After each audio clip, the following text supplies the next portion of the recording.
Reaper Actual, coming soon.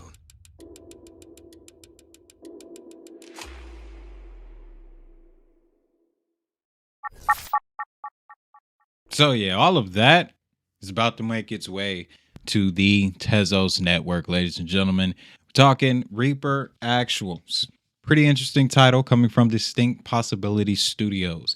It is set up to be an open world, massive multiplayer online first person shooter. All right, don't get at me. I'm not a gamer, but I'm trying to give y'all the proper language so you know so we all know what we talking about here. But we've all played shooting games before: Call of Duty, Fortnite, all of that, PUBG.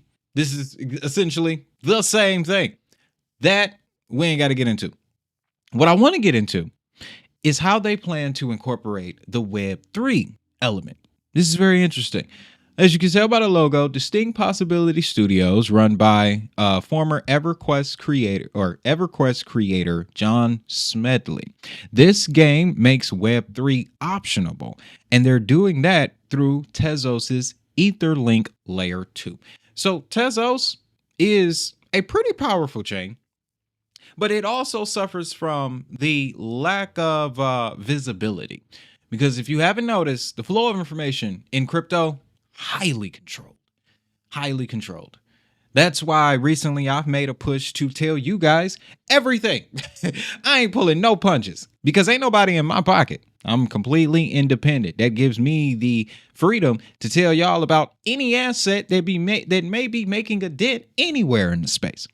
And Tezos is definitely one of those assets.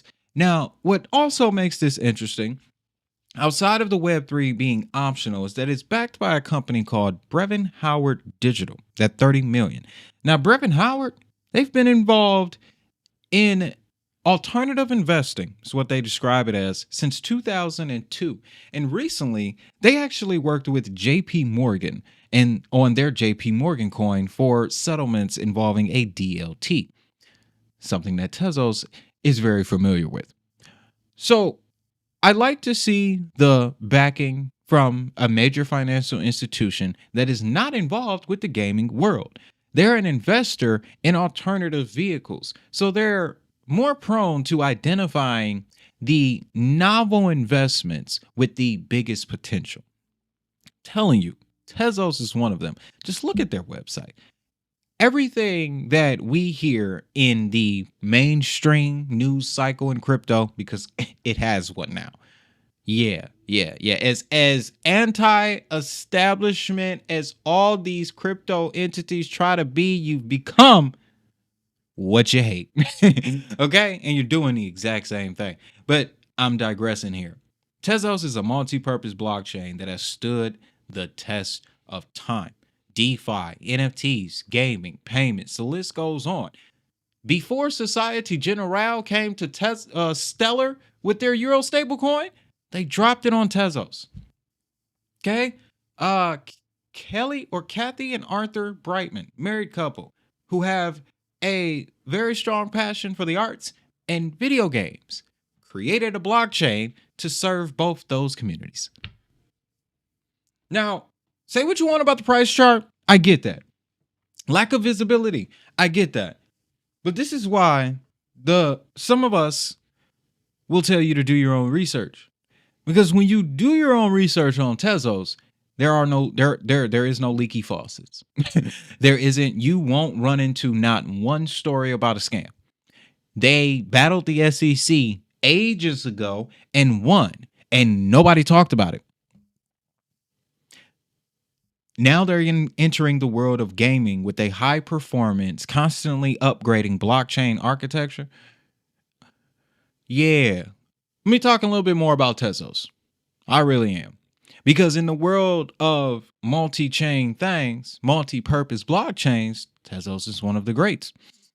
I remember a couple years ago, this was for the Grammys. One of an NFT platform built on Tezos was responsible for the swag bags given to celebrities at the Grammys for that year. If I'm not mistaken, it was 2023. These are stories and innovations that are happening in the real world that you won't hear or see about because everybody is following trends. They're following the trends. Now, I must add this here because this is the element of the story that truly brought me in. This new title, Reaper Actual, will be launched on Epic Games and Steam. It's a PC game. It's mainly driven or aimed at fans of first-person shooters. It's got an interesting story. Player-based decisions affect the outcome of the game. So it's appealing to that audience. What I like about their strategy is they're separating their Web 2 audience from their Web 3 audience.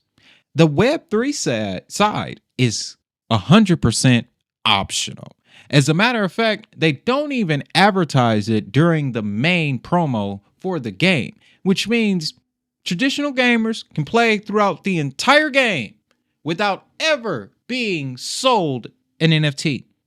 That's a good thing because part of the pushback that we saw in 2021 that was just crazy was traditional gamers not quite getting the NFT mechanics. Granted, though, okay, because it's part of my research. I like to get as much hands-on experience as I can. So, downloaded Xbox Cloud, got back into the gaming world, messed around with the NVIDIA, the GeoForce thing, Amazon's Luna, right? Cloud service providers, things like that. That was as close as I needed to get to the current state of the gaming world to understand that, okay, if you pay $65 for a game,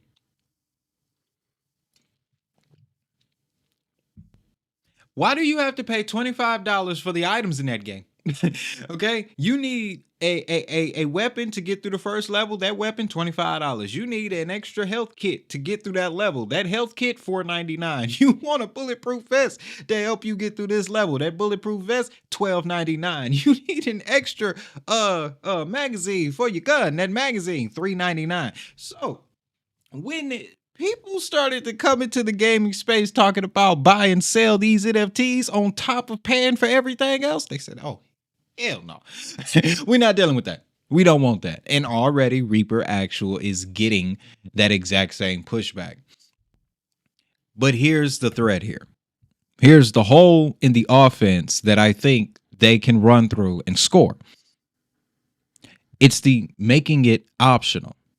And this also falls in line with a pattern that other Web3 blockchain games are following. It's optional. You can play the game the same way you play some of your favorite games. They're making the entire interface exactly the way it is in the current gaming world. This will also almost make the Web3 element invisible. But here's what that looks like on the next page. When the Web3 element is in the background and it isn't being spoken about, it isn't being trashed. If the Web3 element, I'll use this as an example.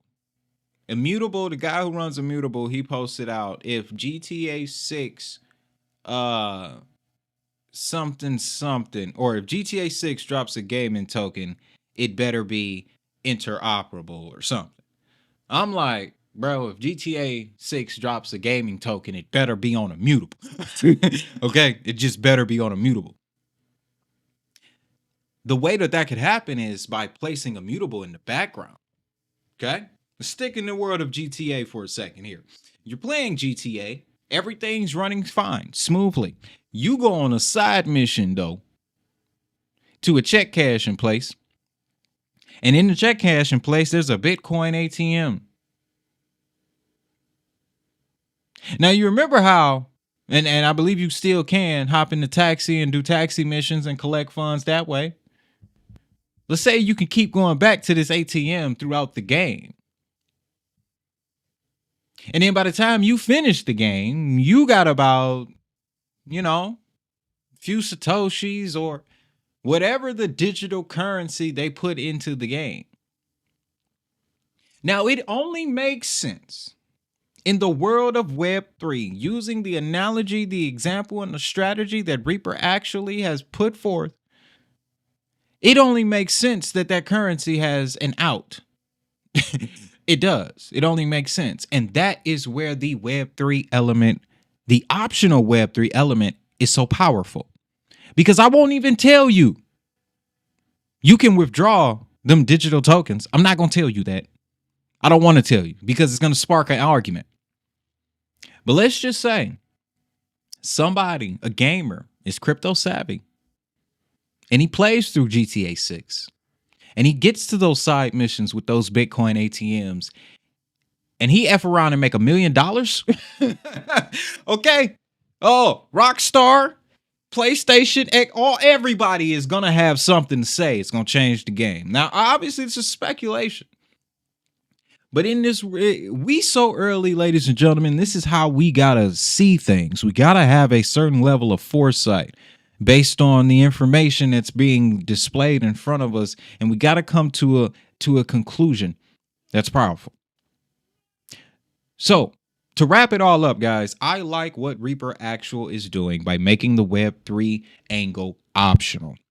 The fact that Tezos through Etherlink, which is their EVM compatible layer 2 solution, where anything that can happen on Ethereum can happen on Tezos, that is going to bring an added layer of attention to Tezos. In the future, we will discuss more XTZ because another thing that Tezos has that a lot of people overlook is a very strong media arm. Very strong. Very strong marketing, very strong promotion. So with that, guys, that's all I got for you. I'm going to get out of your hair for today's show. Again, don't forget to check out the educational material linked in the description under this video, as well as in the pinned comment. You have your DHN starter kit, the dossier, your dossier to the world of blockchain, the DHN 100, a collection of 100 crypto assets and the utilities that they provide. If you really want to have a conversation on utility, you start with this document. Then we have Blockmaster. This is a more personal piece. It's focused on the fundamentals of blockchain. If you really want to study this technology at a core level, this is the piece for you. So with that, there's various other ways to help support the channel. I'll let you find those on your own, and y'all know what time it is. If that money is digital, so is the hustle.